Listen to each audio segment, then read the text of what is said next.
কিন্তু পৰৱৰ্তী গুৰুক যদি আমি নধৰো, শাশ্বত জীৱন্ত সৎগুৰু লাভ কৰিব নোৱাৰো, তেতিয়াহ'লে পূৰ্বৱৰ্তী গুৰুৰ যিমান সাধনা কৰিলেও সেই সাধনাটো ডেট পাৰ হৈ যোৱা ঔষধৰ দৰে।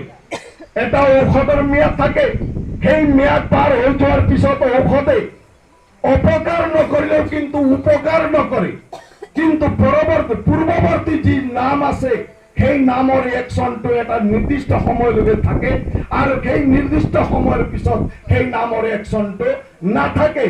সেইকাৰণে পৰৱৰ্তী পুৰুষ, সেইজনা পুৰুষে আকৌ অৱতাৰ ধাৰণ কৰি আমাক এই সৎ নামটো দিয়ে, যিটো নাম মনন কৰিলে আমি সহজতে আগুৱাই যাব পাৰো।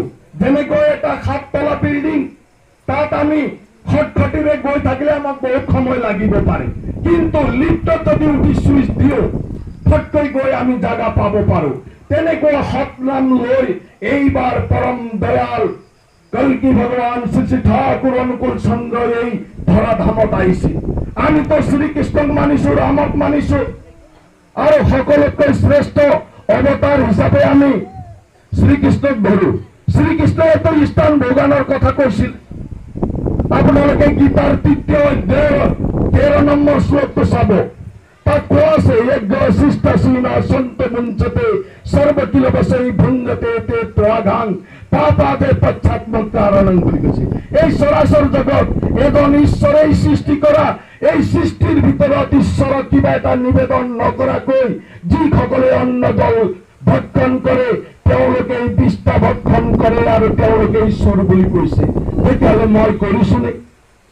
নিজকে ডাঙৰ প্ৰশ্ন কৰিব পাৰো। কিন্তু এইটো সেই আজি ঠাকুৰে এই যে সৎ দীক্ষা আনিছে, ঠাকুর দেশে সৎ দীক্ষাটো এক্ষণে নেই, ইষ্টেতের এক সম্প্রীতি মরণ তারণ এ নাম জপে দূর হোক তোর অকাল জম্ভীতি। কারণ আমার পূর্ববর্তী পূর্বে কৈছে অহাৰ কথা, শ্ৰীকৃষ্ণই তো কৈছে আপোনালোকৰ বহুতে জানে, এদা এদা ধৰ্মস্য গ্লানিৰ ভৱতি ভাৰত বুলি, যেতে যেতে ধৰ্মৰ গ্লানি হব তেতে তেতে মই আহিম বুলি। আৰু কৈছে ক'ত আহিব? সম্বলপুৰ গ্ৰামত বিষ্ণুদাসৰ ব্ৰাহ্মণৰ ঘৰত পদ্মা নদীৰ ওচৰত আহিম বুলি কৈছে। কি কি ৰূপ থাকিব, কেনেকুৱা মানুহ চিনিবলৈ কি ধৰণে চিনিম? শ্ৰীকৃষ্ণই কৈছে চিনিবলৈ পদানুলম্বিত বাহুৰ দেশকন্দৰ দেশ নেত্ৰ মাতৃস্তন ৰাতুলতৰ হাতে পদ্মফুল। তেওঁ কৈছে যে মোৰ অদানুলম্বিত বাহু, হাত, এই বাহুটো দীঘল হ'ব সচৰাচৰ মানুহতকৈ। উৰ্ধস্কন্ধ কাছৰ দৰে মসৃণ পিঠি হ'ব। উৰ্ধস নেত্ৰ চকুৰ ওপৰত অলপ ওপৰত, কাণ অলপ তলত হ'ব। মাতৃস্তন মাতৃসকলৰ দৰে বিয়া থাকিব, দুগ্ধ পান কৰাই দিব পৰা। শৰীৰৰ পৰা নিৰ্মল গন্ধ আহিব, হাতৰ হস্তৰেখাকে পদম ফুলৰ আকৃতিৰ হ'ব। সেইজন মানুহে মই বুলি কৈছিল। আৰু শ্ৰী শ্ৰী ঠাকুৰ অনুকূল চন্দ্ৰৰ সেই গ্ৰন্থ বিদ্যমান আছিল কাৰণে আজি কোটি কোটি মানুহে তেওঁৰ অনুসৰণ কৰি মানুহে মনুষ্যত্ব, দেৱত্ব আৰু অমৰত্ব লাভ কৰিবলৈ সক্ষম হৈছিল। এই অহাৰ কথাটো চৈতন্যদেৱেও কৈছিল, মাৰ ওচৰত মা আমি আবার 2বার আসবো আর 2বার আসবো। আর নিত্যানন্দ কৈছিল, ওরে নিত্যানন্দ তলির লোক অন্ধ, এক পলকে নয়নে দেখিবে তাকে কৃপা করাইয়া লইও নাম। এক পলকে চকু জিতবা না। আর কৈছিল কলিযুগের মানুষগুলি কালাচরে রোগী, তারা কুইনান খাইতে চায় না, তাদেরকে চিত করিয়া ফালাইয়া বুকের মধ্যে দুলা ঠুকিয়া হেসা দিয়া জিভটা টানিয়া কুইনান ঢাইয়া দিতে হয়। ছলে বলে কৌশলে সৎ নাম না দিলে জীবের কল্যাণ হবে না। স্পষ্ট ভাবে কৈ গৈছে, বহলাই কবলৈ সময় নাই। আৰু সেই গুৰু আছিল ৰামকৃষ্ণ পৰমহংসদেৱ। তেওঁ শাৰদা দেৱে যেতিয়া সতী সন্তান কামনা কৰিছিল, তেতিয়া তেওঁ কৈছিল সতী সন্তানৰ কামনা নকৰিবা। মোৰ মহাপ্ৰায়ণৰ 2 বছৰ পিছতে মই ঈশান কোণত ব্ৰাহ্মণৰ ঘৰত আহিম।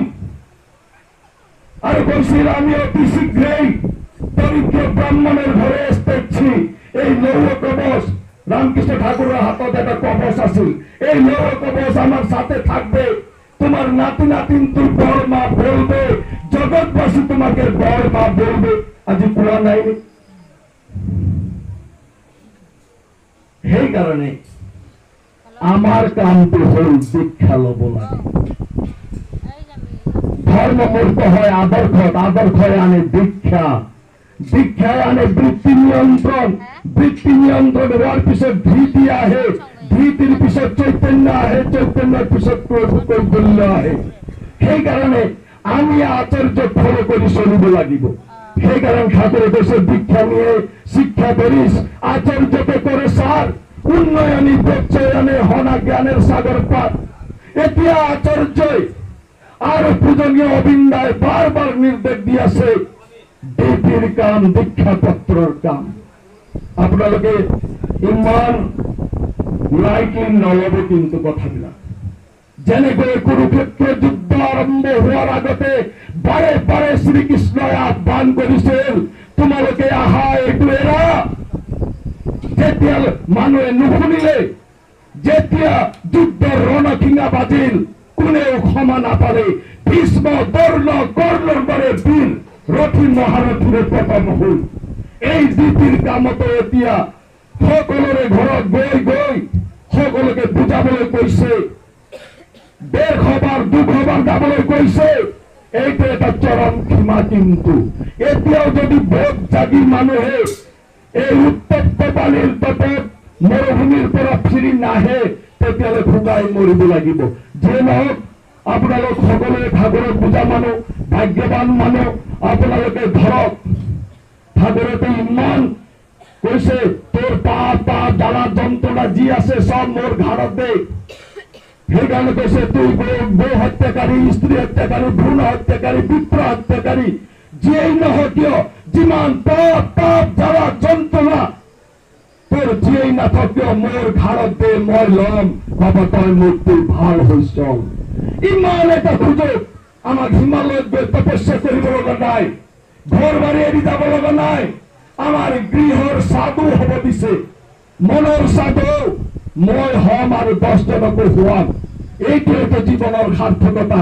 আজি আমাৰ 10,000 বছৰৰ কাৰণে নাম লৈ আহিছে, আৰু এই নামটো ঠিক মতে চলিবৰ কাৰণে আচাৰ্য পৰম্পৰা ৰাখি দিছে। আগলৈকে যিমানখিনি আগত অৱতাৰ পুৰুষ আছিল, কতো আচাৰ্য পৰম্পৰা নাছিল। এই বস্তুটো সঠিক চলিবৰ কাৰণে আচাৰ্য পৰম্পৰা আছে।